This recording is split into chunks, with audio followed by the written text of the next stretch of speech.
morning, church, my message, while centered around the theme of Mother's Day, is certainly not exclusive for mothers. The title this morning is Faith, Mothers, and the Providence of God. And in this message that I bring you, and in the story of the scripture that we reference, certainly it involves a mother. And certainly it surrounds her actions.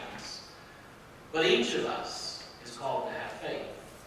And each of us must trust in the providence of God, regardless if we are a mother or a father, or if we have no children, or if we're a grandparent, or whatever our situation in life may be, whether we're young or old, we all must look to the Father himself with faith and trust in his providence. We're going to be a little heavy in the scriptures this morning. And so I'd like for you to begin with either looking on the screen or turn with me in your Bibles to the book of Exodus. We're going to be looking at the story, if you will, the beginnings of the story of Moses, the servant of God. Now, Exodus is a continuation of the book of Genesis. Genesis told the story of how God chose the people of Israel to be his chosen people. And it takes us up to the point where Jacob, whose name was changed to Israel, had a total of 70 people in his camp. And those people go to Egypt where they find refuge. Here is where we take up. Now these are the names of the children of Israel who came to Egypt. Each man and his household came with Jacob. Reuben, Simeon, Levi, and Judah, Issachar, Zebulun, and Benjamin, Dan, Naphtali, Gad, and Asher. All those who were descendants of Jacob were 70 persons, for Joseph was in Egypt already. And then Joseph died, and all his brothers, and all of that generation. The first 6 verses is just a little bit of an introduction to catch you up to speed. Here's where it gets important. They started with 70, and then, but the children of Israel were fruitful and increased abundantly, multiplied and grew exceedingly mighty, and the land was filled with them. Now, if you remember your history of Genesis, and I'm going to be weaving some exegesis as we go. If you remember your history, God promised Abraham that he would have a great and mighty nation whose descendants would number more than the stars, and that they would inherit the promised land. His son Isaac had 2 children. Jacob had 12 sons and at least 1 daughter. And now those descendants are multiplying, not in the land of Canaan of promise, but instead down in Egypt. And they are growing mighty, and they are multiplying, and the Lord is with them. Verse 8. Now there arose a new king over Egypt who did not know Joseph. Historians aren't exactly sure what specific date this occurred on. But we do know from Egyptian history that there was an old kingdom, there was a middle kingdom, and there was a new kingdom. And in between the old and in between the new, about the time that we would expect the Exodus to occur, there was a foreign army who came in, and a new Pharaoh was appointed, who was not Egyptian. He was actually from the land of Midian. And when he came in, he didn't know the history of the people, and he certainly didn't know the history of these Israelites, these Hebrews. We believe that this is the same king. And not only did he hurt the Hebrews and enslave them, but he also murdered many Egyptians as he took power. So this would have been a terrible time to live in the land of Egypt. So a new king arose who did not know Joseph, and he said to his people, "Look, the people of the children of Israel are more and mightier than we. Come, let us deal shrewdly with them, lest they multiply, and it happen in the event of war, that they also join our enemies and fight against us, and so go up and out of the land." The new Pharaoh is afraid of the size of the people of God. He can see, as everyone who has observed sees, that the hand of Yahweh is blessing the nation of Israel. They may not have their own land. They may be sojourners in Egypt. They may not have received every promise of God, but God is still blessing them. And now this Pharaoh says, There's no reason to think that they would turn against us, but if they did, we'd be in trouble. So let's deal with this problem now before it becomes one. Therefore, verse 11, he set taskmasters over to them to afflict them with their burdens, and they built for Pharaoh supply cities from Pithom to Ramesses. Now, prior to this, they were not slaves. They would occasionally help out. If the Egyptians asked them to do a building project, they would go and they would spend a few months helping to build new roads, helping to build dams, because they considered themselves part of this nation of Egypt. Much like we would consider the many different people who make up America. We're not all of the same background, but we're all still part of the same nation. This is the way the Jews thought that they were treated in Egypt. And so all of a sudden, instead of it being every couple of months you guys come and send some help to build a new road, it became you all are now the workforce. And we're going to put taskmasters and people over top of you who will set you to work as slaves. Because this was the first way to prevent them from raising up an army, was to enslave the people. Verse 12, but the more that they afflicted them, the more they multiplied and grew, and they were in dread of the children of Israel. So the Egyptians made the children of Israel serve with rigor. And they made their lives bitter with hard bondage in mortar and brick and in all manner of service in the field. All their service in which they made them serve was with rigor. So the harder that the Egyptians oppressed them, the more God blessed. Now the Israelites might not have been able to see the hand of God over them, because it's difficult to see God's hand when you are being oppressed by the enemy. But God is still there, just as he was still with the Israelites. Now, seeing that he could not break them with work, Pharaoh, the king of Egypt, spoke to the Hebrew midwives, of whom the name of one was Shirpha, and the name of the others was Puah. And he said to them, when you do the duties of a midwife for the Hebrew women, and see them on their birth stools, if it is a son, then you shall kill him. But if it is a daughter, she shall live. But the midwives feared God, and they did not do as the king of Egypt commanded, but saved the male children alive. Now, I had a professor once say the way to kill a generation is not to kill the males, but to kill the daughters. Because women are the childbearing. They can have multiple children, whereas men, if there aren't a lot of women around, they don't get married, there are no children to have. He said, really it wasn't so much about decreasing their numbers as it was about killing their spirit. Because if they wiped out a generation of male children, then who would carry on the name of the Israelites? Who would lead them into battle if there was a battle? Who would stand up and fight against oppression, which was generally the call of the male? So it wasn't so much about decreasing their numbers as it was about crushing their spirit and breaking them as a people. Yet, the Pharaoh asked the wrong people to do that task. He asked two women who feared God more than they feared man. So the women refused. They're called into the king. Verse 18, so the king of Egypt called for the midwives, and he said to them, why have you done this thing and saved the male children alive? And the midwives said to Pharaoh, because the Hebrew women are not like the Egyptian women, for they are lively, and they give birth before the midwives come to them. Right here, they lied. These ladies told a lie straight to the king, and they said, by the time we get there, it's already done. Now, you know they were there. You know it took many hours of labor, and for you mothers who had to suffer for a long and hard labor, we're sorry. And you can tell Eve how terrible it was that she had to sin and you had to go through that curse. But women generally don't have a child in just a few hours. It usually takes a long time. So these ladies were lying straight to the king.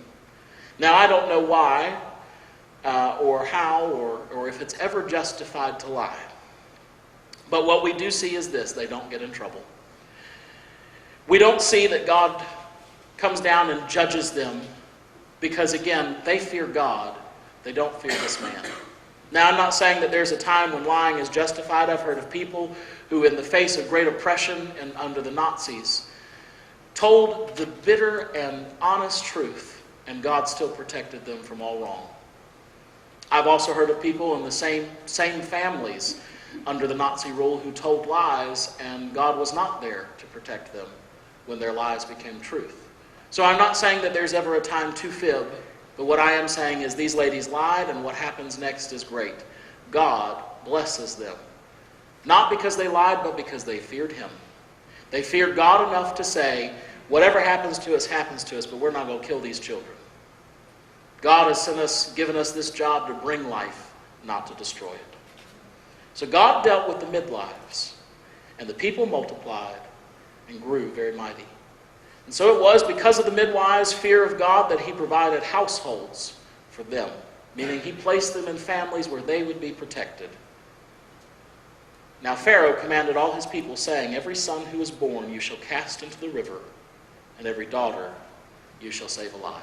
So this is the third attempt that Pharaoh is going to make to crush the people of Israel. First, he puts them in slavery.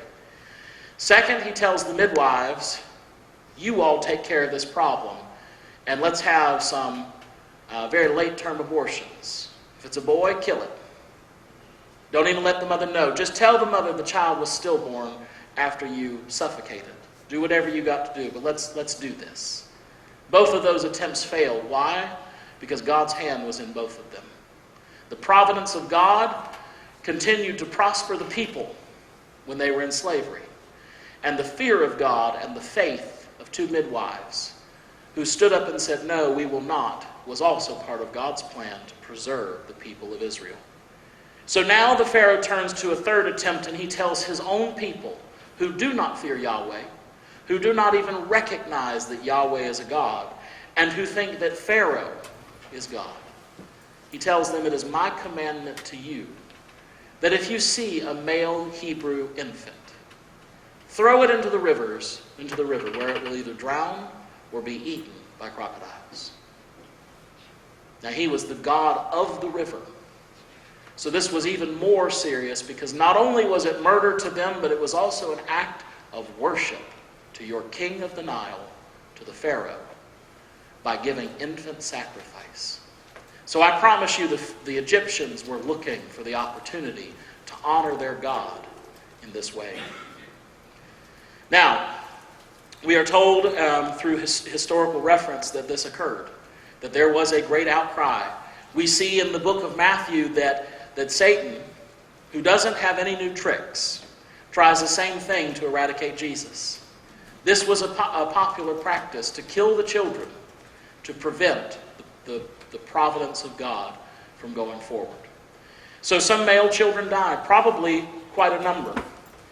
But what we see here is a woman who is filled with faith and who is guided by the Lord's hand, not only saves her son, but saves her people. Chapter 2.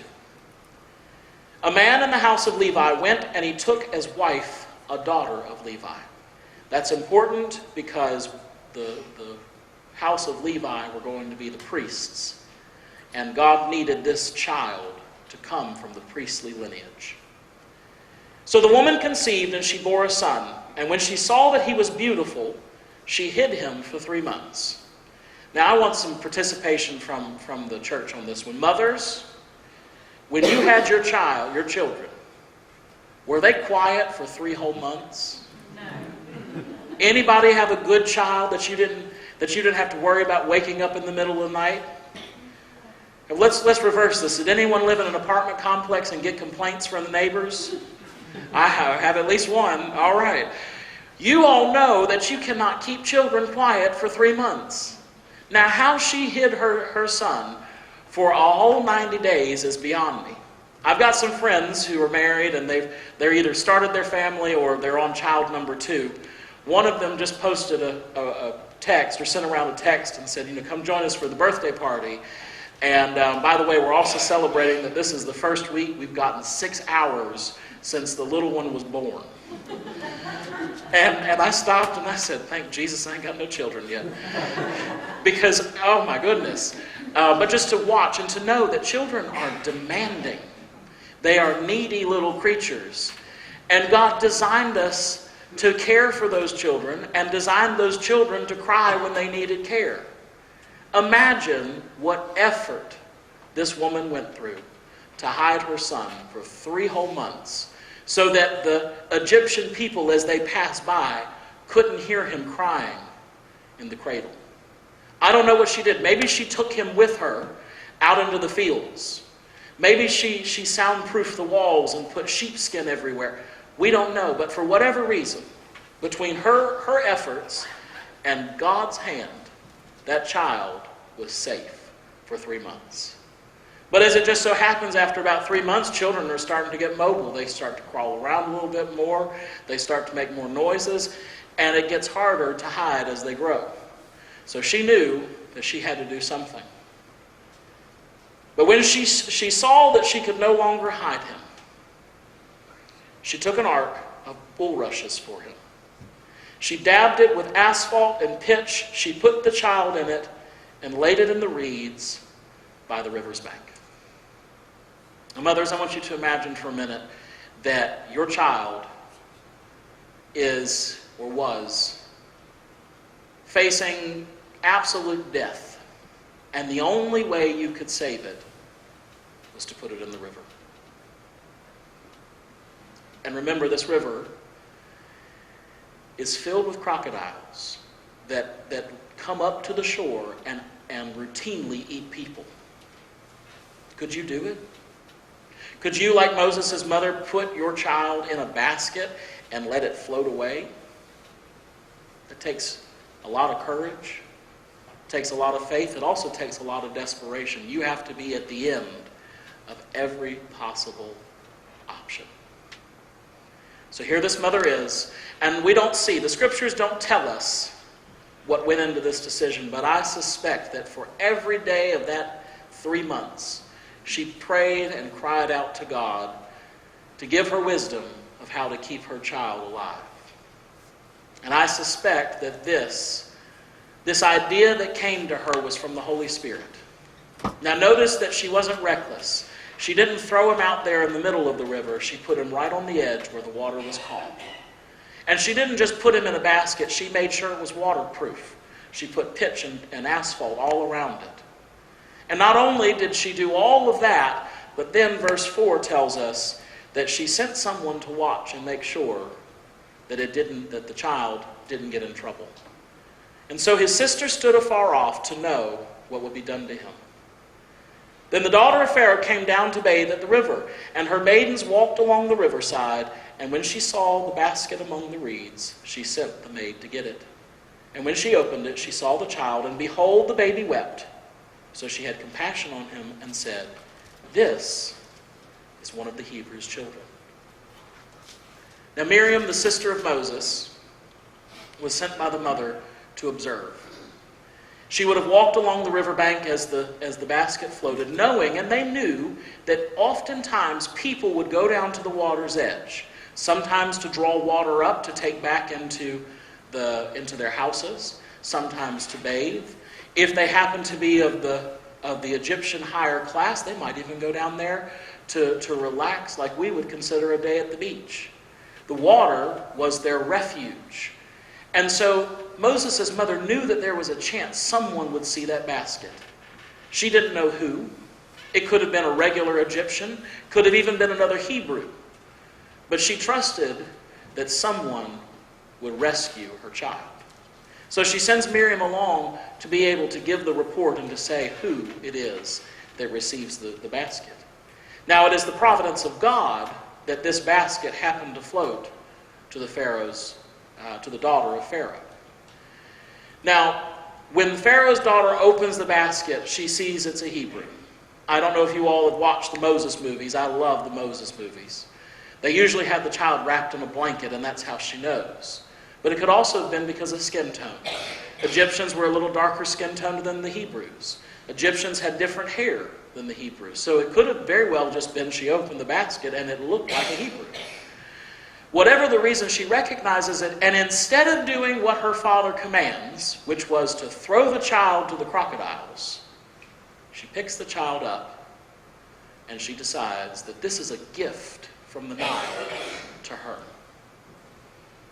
God could not have sent Moses to a better house. Any other Egyptian would have thrown that child into the river because the king commanded it. But the king's daughter knows that she can get away with not following her own father's commandment. So she takes the child up and she says, this is one of the Hebrew children.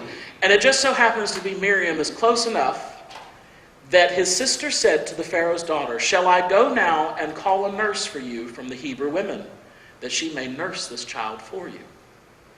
And Pharaoh's daughter said to the girl, go. So the maiden went, and she called the child's mother. Then Pharaoh's daughter said to her, take this child away and nurse him for me, and I will give you your wages. So the woman took the child, and she nursed him. The child grew, and she brought him to Pharaoh's daughter, and he became her son. So she called his name Moses, saying, because I drew him out of the water. Now, what follows in this is that Miriam was in the right position to not only observe what happened to Moses, but to ensure that he would remain in the family. She comes to the Pharaoh's daughter and she makes an offer and she says, let me find you a wet nurse. In those days, and today we have infant formula. If a mother is having trouble nursing her child, or if she can't because she has to work, she can go to the grocery store and buy a bottle and give the child a bottle. But in those days, you had to have someone to nurse a child. Now, Pharaoh's daughter couldn't nurse him because she hadn't been pregnant.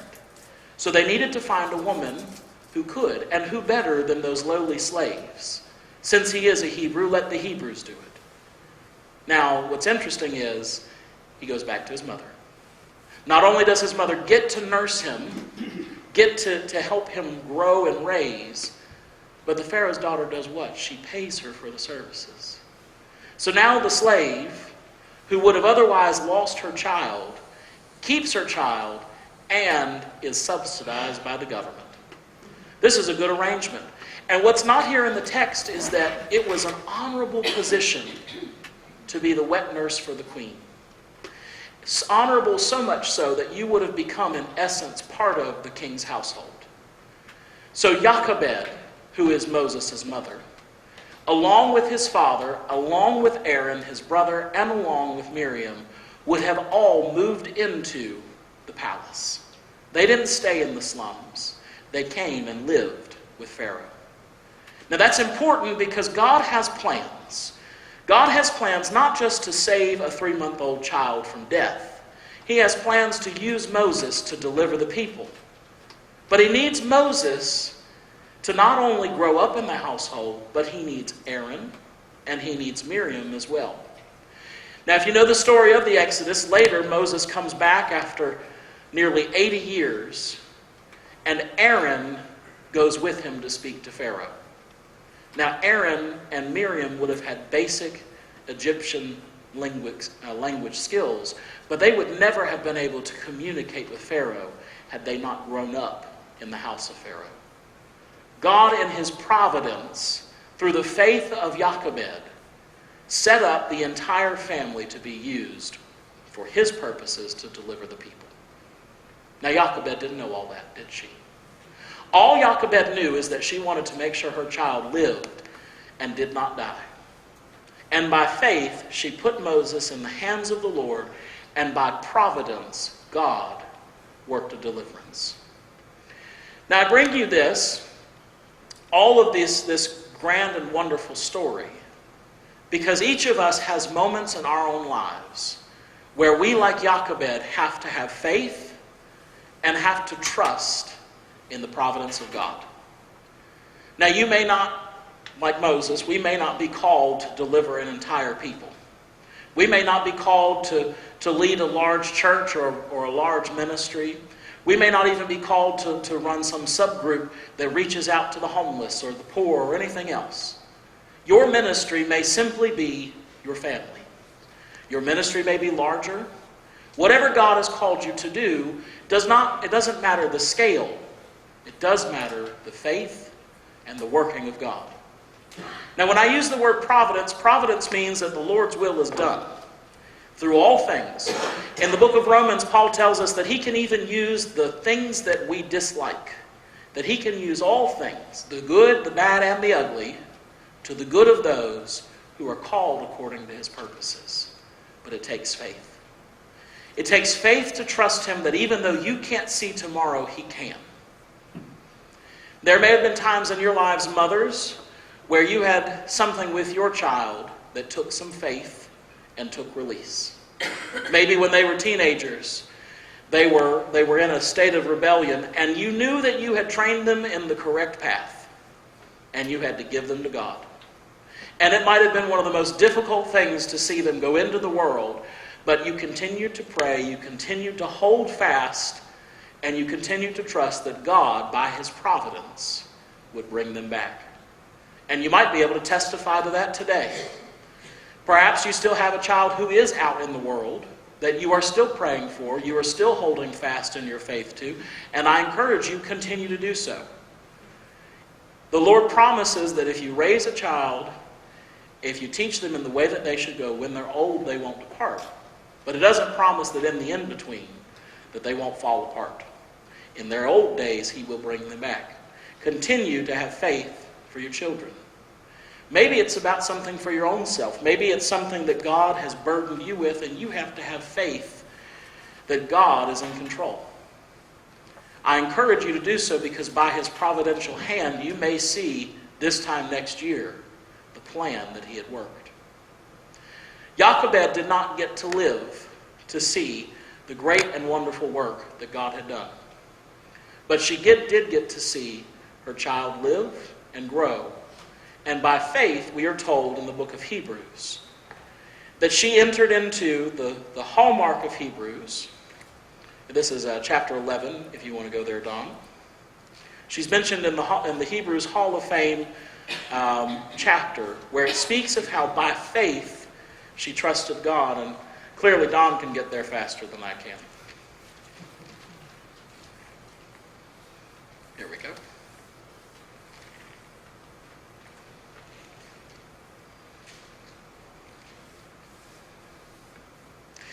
Hebrews 11 and 23. By faith, Moses, when he was born, was hidden 3 months by his parents, because they saw he was a beautiful child, and they were not afraid of the king's command.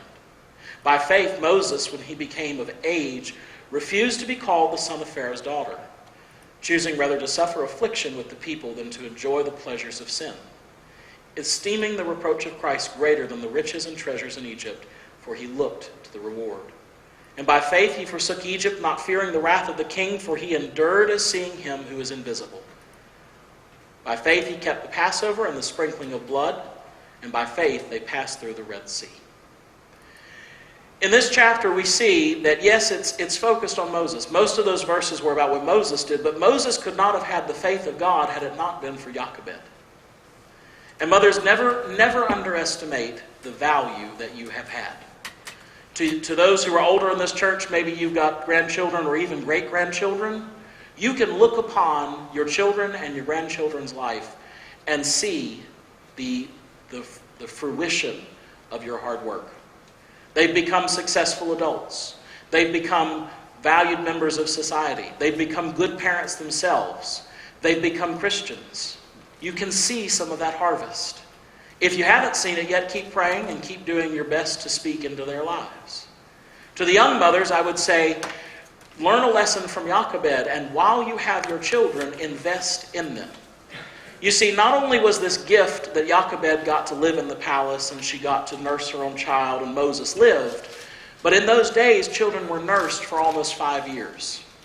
And during that 5 years, Jochebed did what every Hebrew mother would have done. Taught her children, Moses especially, about Yahweh, the God of Isaac, of Jacob, and of Abraham. And in doing so, she prepared him in those 5 years that she had for the ministry God was going to call him to.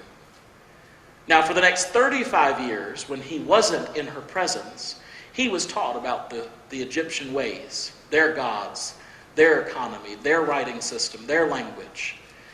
And for 35 years, he was inundated with idolatry. Yet those 5 years of formational education were enough that, as Hebrews says, when Moses became of age, he rejected the ways of the Egyptians and embraced the God of Israel.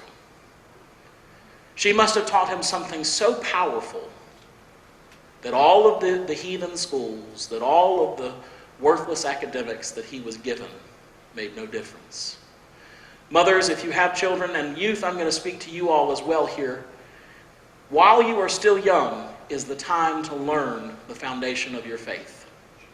If you go to college, I promise you they will do everything that they can to ruin your belief in Jesus.